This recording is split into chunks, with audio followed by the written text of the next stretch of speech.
Bonjour à tous et bienvenue sur notre chaîne. Aujourd'hui, nous allons aborder un sujet qui fait grand bruit dans la communauté chrétienne, le remariage du pasteur Marcelo Tunasi. Un événement qui suscite de nombreuses réactions, que ce soit de la part de ses fidèles, des observateurs ou même des critiques. Mais qu'en est-il vraiment de cette nouvelle étape dans la vie du pasteur? Restez avec nous pour en savoir plus.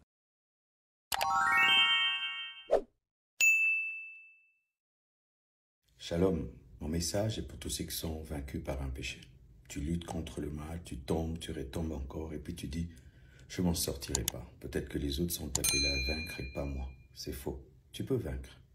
Compte sur Jésus-Christ. Applique les directions que le Saint-Esprit va te donner. Applique les méthodes que l'Esprit de Dieu va te donner et tu vas en sortir. Mène une vie de prière, médite la parole de Dieu sur la sanctification et tu t'en sortiras. Mais sache ceci, qu'il n'y a pas certains qui sont appelés à la sainteté et pas d'autres. À la force et la puissance du Saint-Esprit, tu peux y arriver, mais tu dois tout le temps te relever et haïr le mal et le péché. Que Dieu te bénisse et qu'il te fortifie. Amen. Pour ceux qui ne le savent pas encore, Marcelo Tunasi est l'une des figures les plus influentes de l'Église en République démocratique du Congo. Connu pour ses enseignements puissants et ses positions souvent fermes, il a su se faire une place de choix dans le cœur de nombreux croyants. Depuis le décès de son épouse Blanche, beaucoup se demandaient comment il allait gérer cette épreuve. Et aujourd'hui, la nouvelle de son remariage a pris tout le monde par surprise. La révélation de ce remariage a été faite récemment lors d'une de ses prédications. Marcelo Tunasi a pris le temps d'expliquer à ses fidèles sa décision, insistant sur le fait qu'il a longuement prié et réfléchi avant de prendre cette nouvelle direction dans sa vie. Pour lui, se remarier ne signifie pas tourner le dos à son passé avec Blanche, mais plutôt continuer sa vie tout en honorant la mémoire de sa défunte épouse. Il a rappelé que, selon la Bible, le remariage est permis pour les veufs et veuves, et que cette décision est en ligne avec sa foi et ses convictions. Les réactions n'ont pas tardé à se faire entendre. Dans les églises, sur les réseaux sociaux, chacun y va de son commentaire. Certains applaudissent cette décision, y voyant un signe de guérison et de force. Pour eux, c'est un exemple que la vie continue même après des moments difficiles, et que Dieu a un plan pour chacun de nous, même après la perte d'un être cher. Pour le choix du conjoint, tome 1, tome 2, que Dieu t'aide à te remarier, Marcelo. Alléluia. Oui, je le dis partout, j'ai pas reçu le don du célibat et je vais pas tarder dans le célibat. Et vous avez la primeur au GA d'avoir ma confirmation. Dans ma vie, prêche, et j'aimerais toujours prêcher par ma vie. Et des fois, dans l'église du Congo, on a des doctrines qui ne sont pas bibliques. Amen. Que Sokolinga qui motive, faut ça à 5 ans. Alléluia. Nous allons chanter pour la gloire du Seigneur.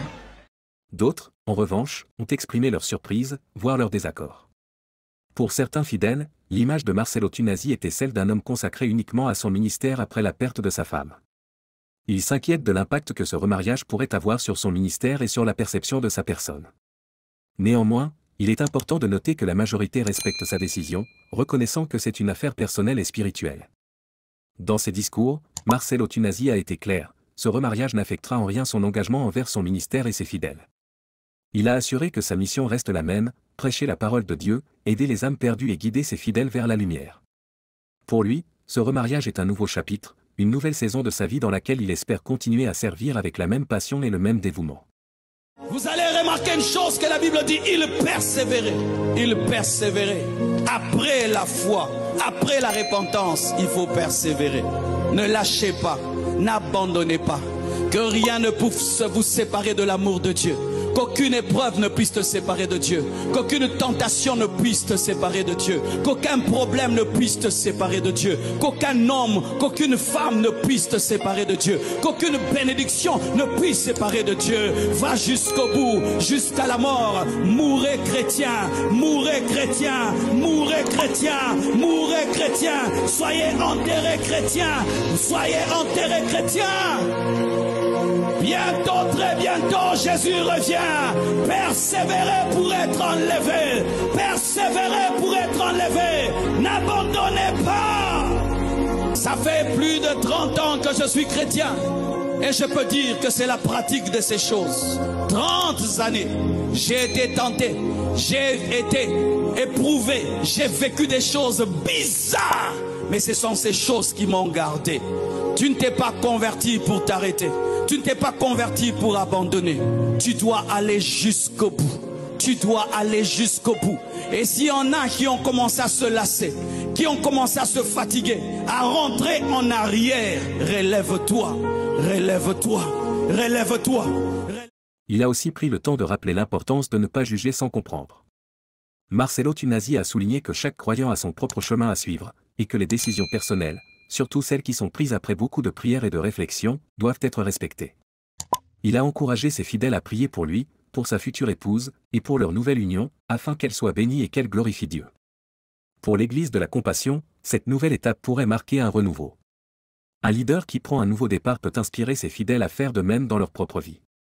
Cela pourrait aussi être l'occasion pour l'Église de renforcer son message sur l'amour, la guérison et le pouvoir de la foi en des temps difficiles. Cependant, il y a aussi des défis à relever. La gestion des réactions diverses, la communication autour de ce remariage, et l'assurance que l'Église reste unie et focalisée sur sa mission seront des aspects cruciaux à surveiller dans les prochains mois. Pour conclure, le remariage de Marcello Tunasi est sans doute un tournant important, non seulement pour lui personnellement, mais aussi pour son ministère et ses fidèles. Que l'on soit d'accord ou non avec sa décision, il est essentiel de se rappeler que chacun a le droit de chercher le bonheur et la paix, même après des moments difficiles. Marcello Tunasi a choisi de continuer sa vie avec une nouvelle compagne, et il mérite, tout comme n'importe qui, le respect et le soutien de sa communauté. Merci d'avoir suivi cette vidéo. Si vous avez des pensées ou des réactions sur ce sujet, n'hésitez pas à les partager dans les commentaires ci-dessous. Abonnez-vous pour plus de contenu, et n'oubliez pas d'activer la cloche pour ne rien manquer de nos prochaines vidéos. À très bientôt pour de nouvelles discussions. Elle n'est pas morte en cherchant à faire du BBL, elle avait le BBL naturel des Balouba.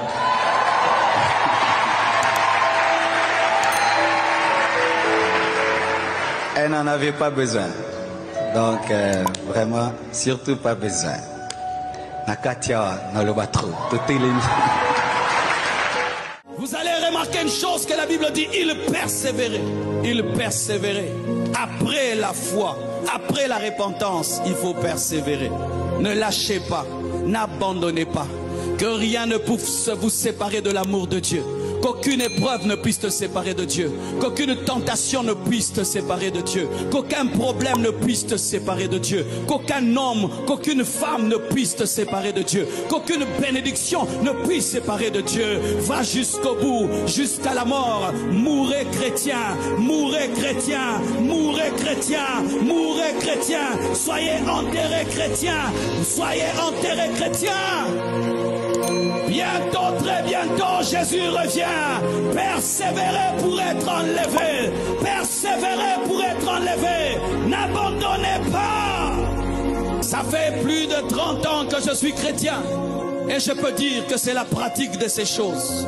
30 années, j'ai été tenté, j'ai été éprouvé, j'ai vécu des choses bizarres. Mais ce sont ces choses qui m'ont gardé. Tu ne t'es pas converti pour t'arrêter. Tu ne t'es pas converti pour abandonner. Tu dois aller jusqu'au bout. Tu dois aller jusqu'au bout. Et s'il y en a qui ont commencé à se lasser, qui ont commencé à se fatiguer, à rentrer en arrière, relève-toi, relève-toi, relève-toi, relève-toi.